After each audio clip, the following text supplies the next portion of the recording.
to prevent a possible breakdown of law and order, especially considering past tensions in the southeast. Others, however, believe this is another dark day for democracy, warning that using force against unarmed citizens only deepens mistrust and widens division across the country. Human rights experts have described the zoo government's response as unnecessary, provocative, and damaging to the zoo nation's global image. They insist that freedom of expression and peaceful protest are rights guaranteed under the zoo nation's constitution, and that any government that suppresses these rights cannot claim to value democracy. Back in Abuja, tensions remain high. Many businesses around the protest areas were forced to close their doors as tear gas spread into nearby streets. Parents were seen rushing to pick up their children from schools, while commuters were stranded as roads were blocked by both police vehicles and scattered protesters. For many residents, the question remains: why such force against unarmed citizens, simply demanding the release of one man? In contrast, reports from Onitsha and other cities across the southeast show a different picture. Protests there have been largely peaceful, with demonstrators singing, praying and waving flags, but without any major confrontation with the police. Videos from Onitsha shows crowds chanting, "Freedom is not a crime, and we will not give up," while community leaders called for calm and discipline. Observers say this peaceful approach may be helping protesters maintain public sympathy and international attention. Despite the challenges, one thing is clear: the citizens are not slowing down. No matter how much force the zoo government applies, protesters continue to march, chant and post videos online demanding justice and freedom for Nnamdi Kanu.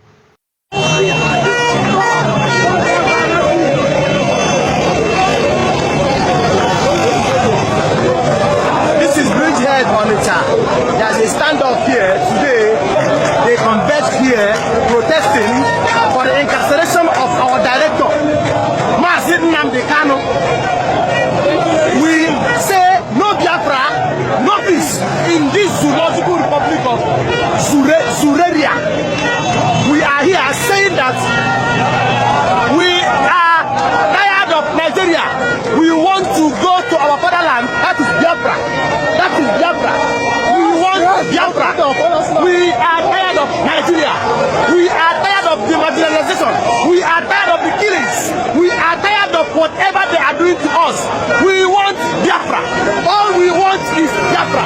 All we want is Biafra and nothing but Biafra. Globally, the world is watching.